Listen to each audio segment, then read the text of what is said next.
They say the cruelest cuts are made by familiar hands. I discovered this truth on a rain-soaked Tuesday at 3:14 a.m., when my screen illuminated with a message that severed 5 years of dedication with a single sterile sentence: "We're moving in a different direction and have found someone whose vision better aligns with our future. Clear your desk by Friday." No signature. Not even my name in the greeting.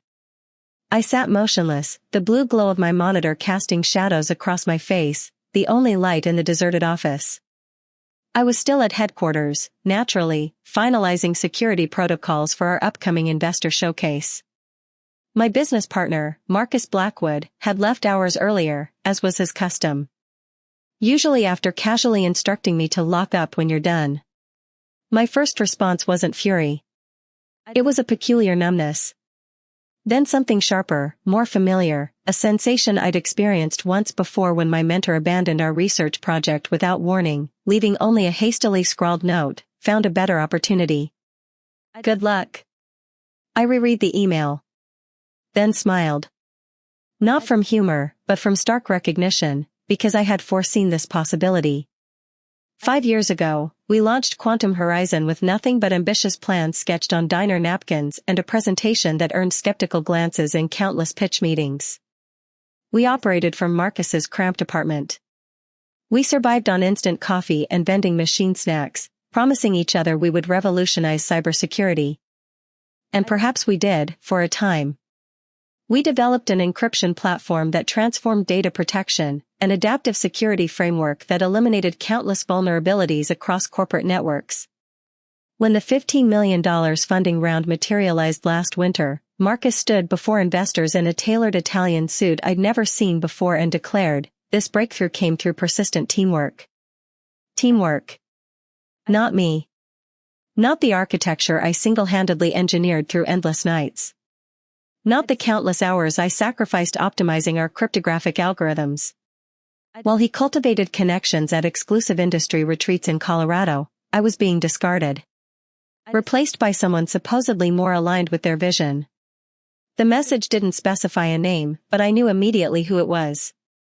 Elise, a charismatic security specialist from a competing firm who once attempted to recruit me after a conference keynote.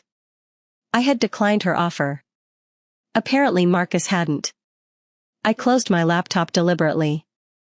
No dramatic gestures, no tears. I wasn't someone who created scenes. I was someone who built contingencies. And I had one prepared, because while Marcus accumulated accolades and charmed potential investors, I had methodically preserved everything. Not from paranoia, but from professional foresight. I documented every encryption algorithm I created, every architectural decision, every strategic pivot with timestamps and digital signatures.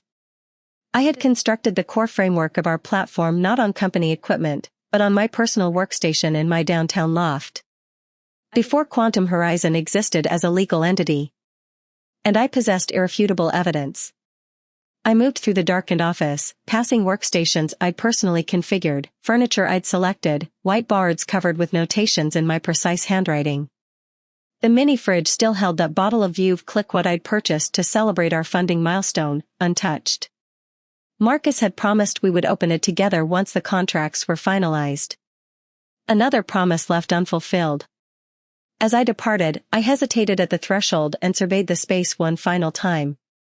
Not with sadness. With determination. They assume I'll simply vanish, I thought. On Friday morning, I appeared as instructed. I collected my belongings, a leather notebook, a small desktop terrarium, and a rare first edition book on cryptography Marcus had given me on our company's 2nd anniversary. I placed the book on his desk. No one commented. Several colleagues averted their gaze. A junior developer whispered, "This is disgraceful." I offered no response. None was necessary. I exited without a backward glance. That afternoon, I sent Marcus a single message, "Forward progress." He never responded. He wouldn't. He believed it was finished. It wasn't, because what Marcus couldn't possibly have anticipated was that 6 weeks earlier, I'd been approached by a director at Meridian Ventures who confided, "Your encryption technology fascinates us, but we harbor concerns about Marcus's leadership." And now Marcus would discover the true consequence of losing the architect who built the system sustaining his company's existence. The first desperate call would arrive in exactly 87 days, and when it did, Marcus's voice would fracture just enough for me to detect the unmistakable sound of panic. 3 days after the dismissal email, I experienced my first genuine rest in years. No constant notifications. No middle-of-night alerts about server vulnerabilities. No urgent requests labeled mission critical yet consistently sent at midnight. Only silence. Heavy, disorienting silence. Initially, I felt adrift in it. I wandered through my loft like a stranger, opening cabinets, closing them, sitting, standing. I'd operated on perpetual urgency for 5 consecutive years, and now the stillness felt almost threatening. But as the week progressed, I reconnected with something I hadn't experienced in ages: clarity. I accessed my private repositories. There it was, the genesis of Quantum Horizon. The original encryption engine written in specialized code on my custom-built system, in my industrial loft with floor-to-ceiling windows. Long before Marcus understood what zero-knowledge architecture meant. I examined timestamps, version histories, commit logs, all predating company formation, all bearing my unmistakable digital fingerprint. This isn't vengeance, I reminded myself. This is verification. Marcus had always possessed extraordinary charisma. Investors gravitated toward him because he could present a rubber band with the conviction of revolutionary technology. But charisma doesn't engineer security protocols. Charisma doesn't debug encrypted authentication systems at 3 a.m. while your vision blurs from exhaustion and caffeine tremors. That was exclusively my domain. He once introduced me as his technical sorceress. I should have scrutinized that characterization more carefully. By week 2, industry announcements emerged. Marcus radiating confidence, proclaiming Quantum Horizon's strategic evolution, and Elise Harrington's appointment as Chief Security Officer. No acknowledgement of my contributions. No professional courtesy. Not even perfunctory gratitude. Elise's statement declared, excited to implement enterprise-level security frameworks to propel Quantum Horizon toward uncharted possibilities. I genuinely laughed. Enterprise-level frameworks. She'd spent recent years drifting between consulting engagements, leaving a trail of incomplete implementations and excessive billing hours. This person couldn't architect her way through basic authentication challenges. I navigated away from the announcement and checked my messages. Nothing from Marcus, predictably, but a brief communication from Zoe, one of our senior developers who frequently collaborated with me on system testing. Just learned about recent developments. I'm stunned and disappointed. Everything's destabilizing without your architecture expertise. Elise comprehends maybe 40% of our security infrastructure. They're implementing emergency patches almost hourly. Wanted you to know how much we miss your leadership. I responded with measured brevity, appreciate the update. Maintain professional distance and document everything. Week 3 marked the beginning of deterioration. A representative from Cerberus Investments initiated contact. We've received information regarding your departure. Would you consider discussing potential opportunities? Additionally, forgive my directness, our technical team has observed significant security vulnerabilities emerging in Quantum Horizon's platform since last month. We wondered if you might provide context? I didn't address the final inquiry immediately. Instead, I arranged a consultation for the following day. I sat opposite 4 investment partners in a minimalist conference room overlooking the city skyline. I wore the same tailored suit I'd worn during our funding presentation. Except now I wasn't supporting someone else's vision. I was exploring the potential of my own creation. They inquired about Quantum Horizon. I provided the diplomatic response, divergent strategic priorities. Appropriate timing for transition. Professional separation. However, when they pressed further, I revealed my original codebase. Their expressions transformed instantly. You developed this before Quantum Horizon's incorporation, one partner questioned, leaning forward. I confirmed with a measured nod. In my personal workspace. Nights and weekends. I contributed it to the company when Marcus proposed the business concept. They exchanged significant glances. Regarding your employment agreement, did it contain explicit intellectual property transfer provisions? I engaged specialized counsel for review. Standard employment language. However, the core encryption architecture predates any contractual arrangement, which I can conclusively demonstrate. One partner leaned back, fingertips pressed together. Well, Ms. Nakamura, it appears you possess something extraordinarily valuable. As our meeting concluded, I hadn't established a new venture. Not yet. But I had cultivated possibilities. Leverage. And for the first time in years, I felt authentic control over my professional trajectory. That evening, I opened a secure folder labeled Contingency Protocol. Within it resided documentation I'd meticulously compiled months prior. They weren't intended to inflict damage. They constituted protection, technical specifications, architectural blueprints, security implementation protocols, integration frameworks, all authenticated with cryptographic timestamps. They established two essential facts. First, that I had created Quantum Horizon's technological foundation. Second, that without my expertise, their entire operation functioned on borrowed time. And that timeframe, I recognized, was rapidly expiring. 3 weeks later, exactly 87 days since receiving the termination notice, Marcus's identification appeared on my incoming calls. I didn't respond. I observed it ring until it silenced itself. Then I smiled, because I understood this represented merely the opening move. The initial call was followed by a second attempt and a third, all from Marcus. Each deliberately unanswered. This wasn't pettiness. It was calculated strategy. I wanted him to experience uncertainty, to confront consequences, to fully comprehend that the one person capable of resolving this situation had departed and felt no obligation to return. Then arrived the email with subject line, critical, consultation request. I opened it, motivated by curiosity rather than obligation. Naomi. I recognize our professional separation occurred abruptly, and I regret the circumstances. Elise has encountered significant challenges stabilizing the encryption framework for our upcoming release. The technical team suggests you might have retained certain documentation or implementation specifications that could provide assistance.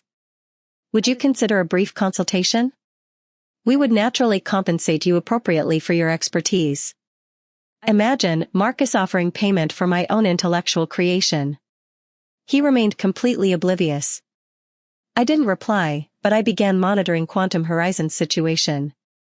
Their public channels overflowed with client complaints, authentication failures, encryption errors, data synchronization issues, entire security systems becoming compromised during critical operations.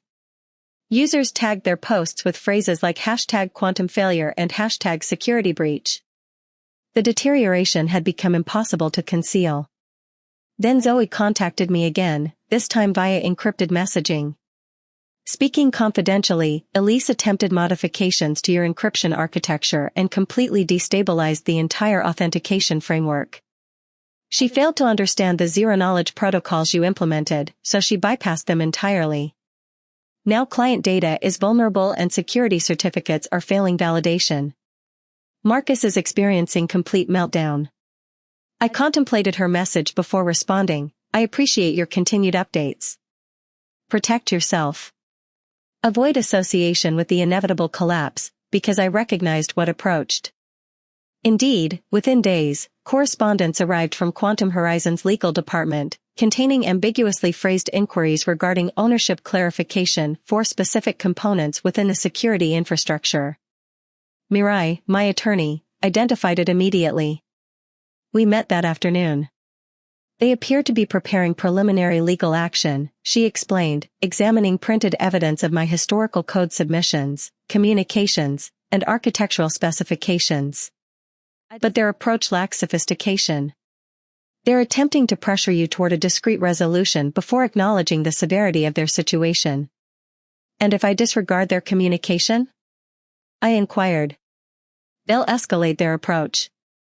But that development actually strengthens your position. You've meticulously documented everything, Naomi. If they continue utilizing your intellectual property without proper licensing or transfer agreements, that constitutes straightforward infringement. I reclined and exhaled deliberately. The situation was unfolding precisely as anticipated. I recalled countless evenings when Marcus dismissed my security recommendations, stating, "Let's avoid unnecessary complexity." Every strategic planning session where I proposed implementing proper cryptographic redundancies, every investor presentation where he claimed we're a security-first organization while accepting a claim for technical implementations he couldn't begin to comprehend. He had gambled everything on charisma, and payment had come due. The following day brought another message, this one directly from Elise. "I trust you're well. I'm reaching out to request clarification regarding the zero-knowledge authentication protocol's integration with our certificate architecture. We've experienced certain operational issues, and I want to ensure complete alignment. Please advise if you're available for discussion. Reasonable compensation provided for your consultation time." I nearly laughed aloud. Elise, the supposed expert, desperately seeking solutions through polite solicitation. The same individual who once declared during an industry panel that security infrastructure represents straightforward implementation when you understand enterprise requirements, now struggled comprehending my carefully crafted systems. What especially provoked me? Reasonable compensation provided. 5 years. No acknowledgement, no professional transition. Yet now they offered payment to explain a system I had repeatedly emphasized was never designed for casual transfer. I didn't respond to her. Instead, I instructed Mirai to prepare formal documentation. We composed an official communication outlining the following points. My original ownership of the core encryption architecture and security framework. Evidence that substantial portions of the codebase were developed prior to my employment. Absence of any formalized intellectual property transfer beyond standard employment provisions. A formal request to cease and desist utilizing the architecture without proper licensing agreement. The document concluded with a simple statement: "We remain receptive to constructive dialogue should your organization wish to acknowledge appropriate ownership attribution regarding proprietary systems developed by Ms. Nakamura." We transmitted it and awaited developments. That weekend, Quantum Horizon's platform experienced a catastrophic 14-hour security breach. Multiple enterprise clients published statements indicating they were evaluating alternative providers. The culminating development, an industry publication titled "The Quantum Collapse," when companies discard their architectural visionaries. They interviewed anonymous internal sources. They referenced internal communications. They mentioned me only as the former security architect, who declined commentary. But unmistakably, industry awareness was growing. Marcus's communication devices undoubtedly never stopped alerting that week, but mine represented the connection they desperately needed, and I remained deliberately inaccessible.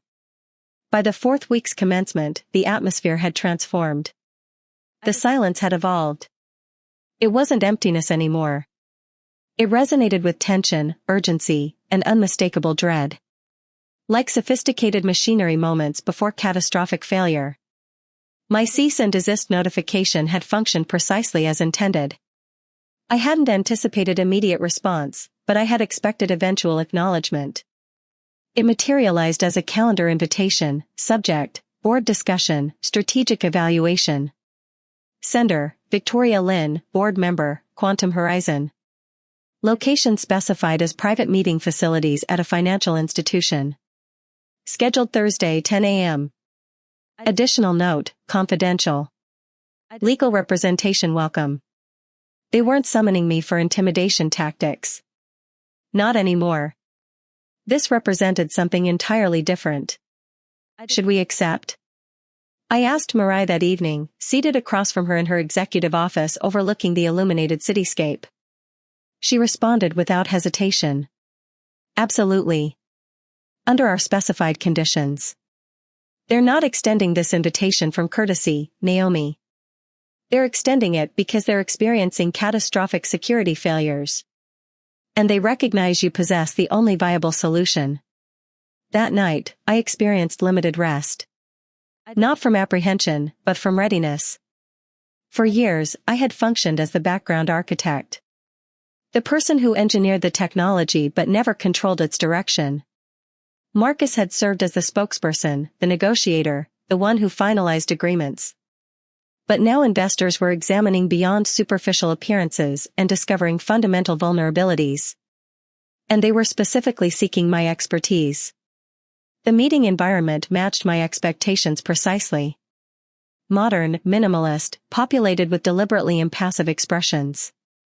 4 board members occupied one side with administrative support positioned near the entrance. Victoria Lynn acknowledged me with subtle professionalism.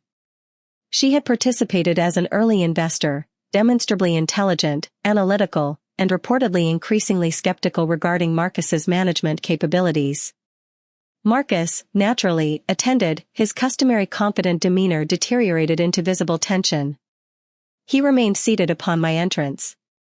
Merely nodded and murmured, "Naomi?" Mirai greeted everyone professionally, placing her portfolio on the conference table and retrieving a single document folder, the one containing comprehensive evidence. Victoria initiated the discussion. "Thank you for joining us, Ms. Nakamura. We recognize the circumstances have been challenging, but we deemed direct communication essential before further escalation occurs." I nodded. "Understood." Another board member, a distinguished gentleman with rimless glasses, interjected. "Let's proceed efficiently. The architecture she developed constitutes Quantum Horizon's foundational security platform. Our information indicates certain components predated her employment and potentially lack formalized transfer documentation." Marcus responded immediately. "I contest that characterization. We built this enterprise collaboratively. All developments during her employment contractually belong to Quantum Horizon." Mirai slid the document portfolio forward. "We anticipated precisely this position. Contained within our timestamps, repository logs, local development evidence, and dated specifications of Naomi's original encryption implementation, all created weeks, in some instances months, before any contractual agreement existed. Additionally, there exist digital communications between Mr. Blackwood and Ms. Nakamura where he explicitly acknowledges her pre-existing work." Victoria examined the materials carefully. Her expression intensified while reviewing highlighted exchanges. She addressed Marcus directly. "Were you aware this intellectual property lacked formal transfer?" Marcus's expression tightened visibly. I presumed that aspect was addressed appropriately. Victoria responded sharply. "You presumed?" Silence descended. I maintained professional composure. Vindication required no external display. Mirai leaned forward. "We aren't pursuing Quantum Horizon's dissolution. Naomi values the security framework she created, but she cannot permit misattribution or misapplication of her intellectual contributions. We're prepared to negotiate appropriate licensing terms and, crucially, narrative correction." Another board member addressed me directly. "What specifically are you requesting, Ms. Nakamura?" My response remained measured, authoritative. "Recognition.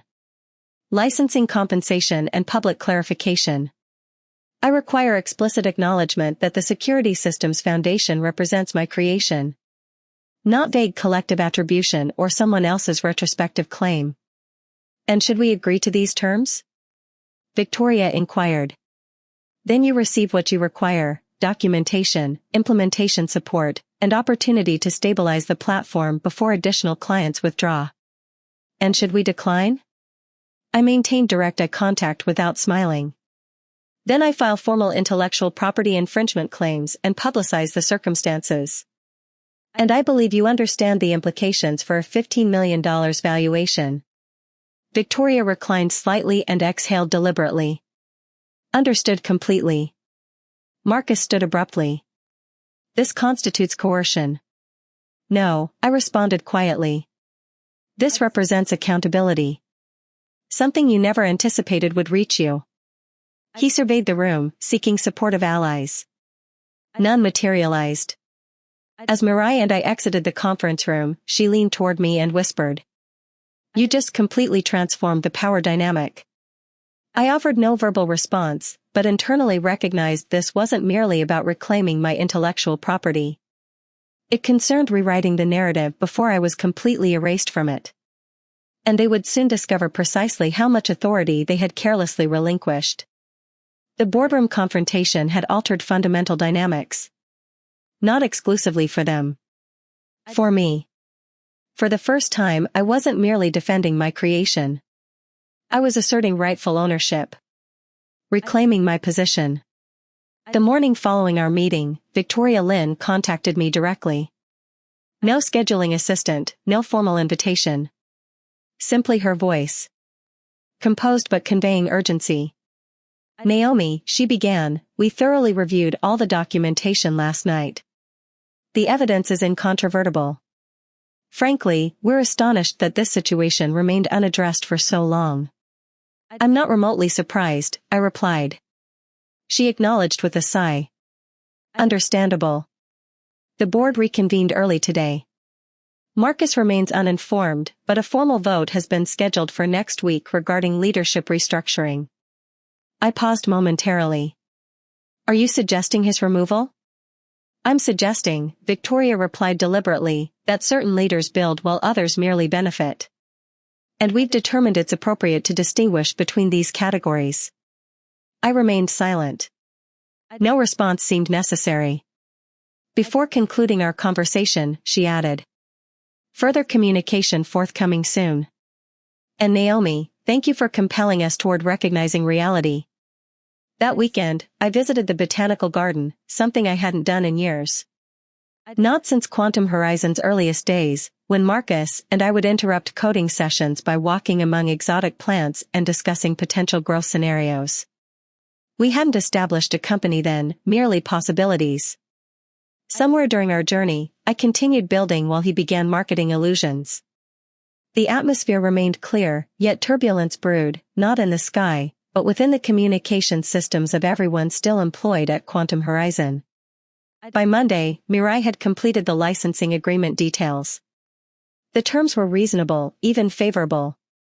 I sought acknowledgement, not retribution. I wanted recognition and assurance that my intellectual contributions could never again be utilized without proper attribution. Straightforward, legally enforceable, definitive. We submitted the proposal to the board at 9 a.m.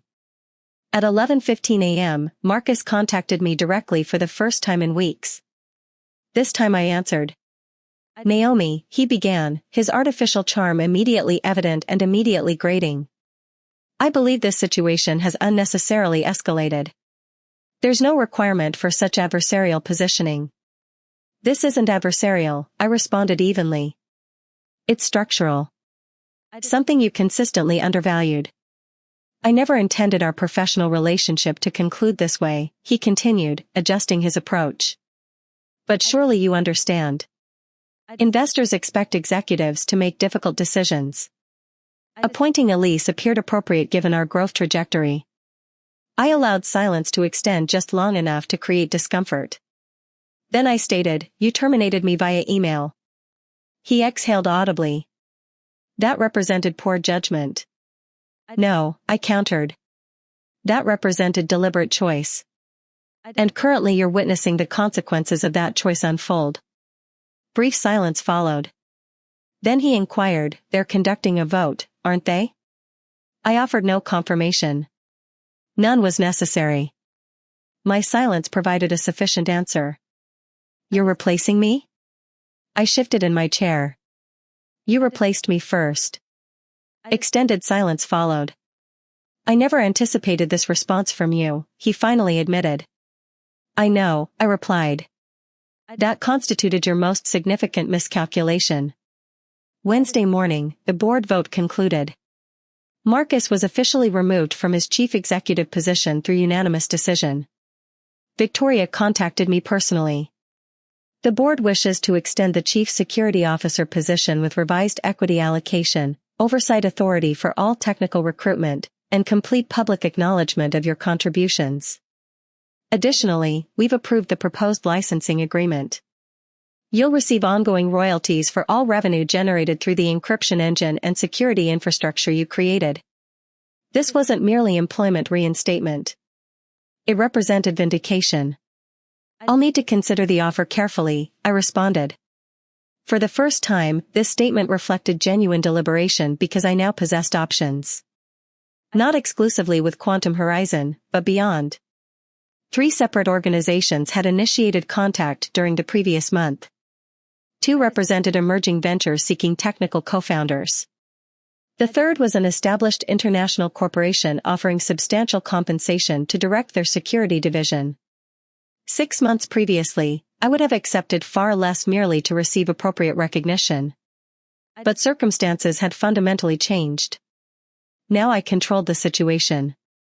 That afternoon, the industry publication released a follow-up article, "The Architect Behind the Algorithm: How Naomi Nakamura Rescued the Company She Built."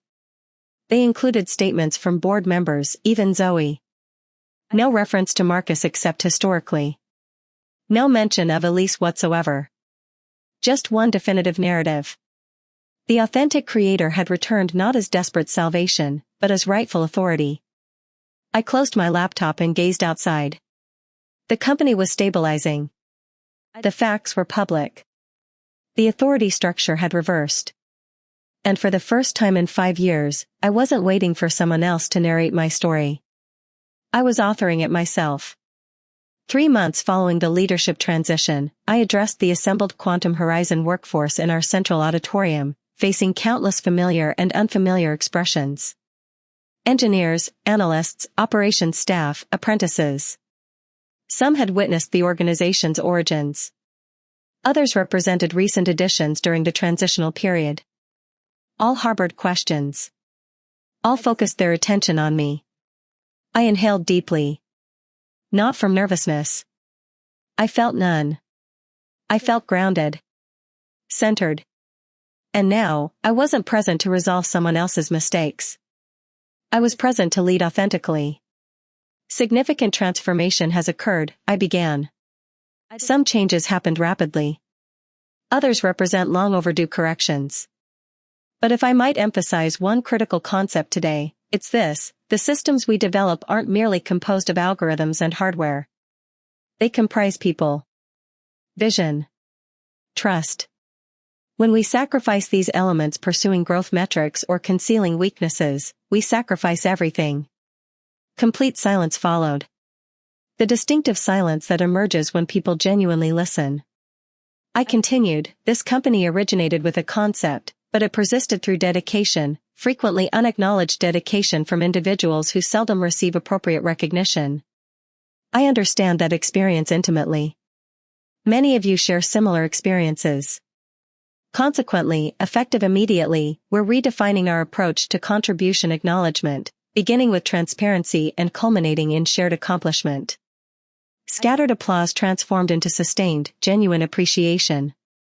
For once, I occupied the foreground rather than supporting shadows. Following the announcement, Victoria approached me backstage.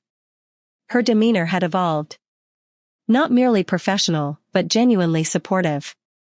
Multiple clients have reconnected with us, she reported. They express appreciation for the renewed security integrity, but more significantly, they commend the leadership transition. You've restored their confidence. Security originates from fundamental architecture, I responded. The foundation always maintained integrity. It was merely obscured beneath marketing narratives and executive ego. Victoria laughed softly. Well, ego departed alongside Marcus. I didn't inquire about him. I already knew he had attempted launching another venture recently, but immediately upon potential investors discovering the Quantum Horizon circumstances, the narrowly avoided litigation, the industry publication, the board removal, financial support evaporated completely. Professional connections self-terminated. Last information indicated Elise had departed without ceremony. No public announcement, no professional network update. Simply disappeared. And myself? I confronted important decisions. The board confirmed my executive position, but provided complete flexibility to consult, lead, or transition according to my preferences. The licensing agreement generated consistent royalties, and I possessed appropriate equity allocation again. This time properly documented and indisputable. Zoe received promotion to engineering director. She now managed our entire development division. Her initial policy implementation established mentorship programming for early career developers. I smiled upon learning this development. Approximately 1 month later, I received an unexpected message. No subject line, unidentified sender. I recognized its significance immediately. I opened it cautiously. Naomi. I owe you a sincere apology. I should have recognized your value before circumstances deteriorated irreparably. In truth, I feared being overshadowed by your capabilities. And ultimately, I was. You created the core technology. You maintained operational integrity. I failed to comprehend this reality until everything collapsed without your presence. I hope eventually you might believe my genuine regret regarding my actions. Marcus. I contemplated his words extensively. Not with anger, not even with satisfaction. Just a quiet acknowledgement. His assessment was accurate. And paradoxically, I felt appreciation. Not for the betrayal, but for the ultimate clarity it provided. I didn't respond. Certain apologies warrant reception without requiring response. That weekend I visited the same rooftop garden where I frequently worked during Quantum Horizon's earliest development, when my resources consisted solely of a laptop, conceptual framework, and aspirations nobody supported except myself. I brought my journal, not digital format, but physical medium. Paper, pen, margins populated with detailed annotations. And I began drafting something entirely new. Not from obligation, but from genuine inspiration. Because I no longer created to demonstrate value to others. I created for personal fulfillment. And as the city lights emerged against the darkening sky, I realized my months of struggle secured more than professional recognition. They secured ownership of my time, abilities, and personal narrative. Because enduring legacy transcends corporate branding on products. Legacy resides in values embedded within creation. And nobody, not even an executive who attempted to erase my contributions, could diminish that achievement.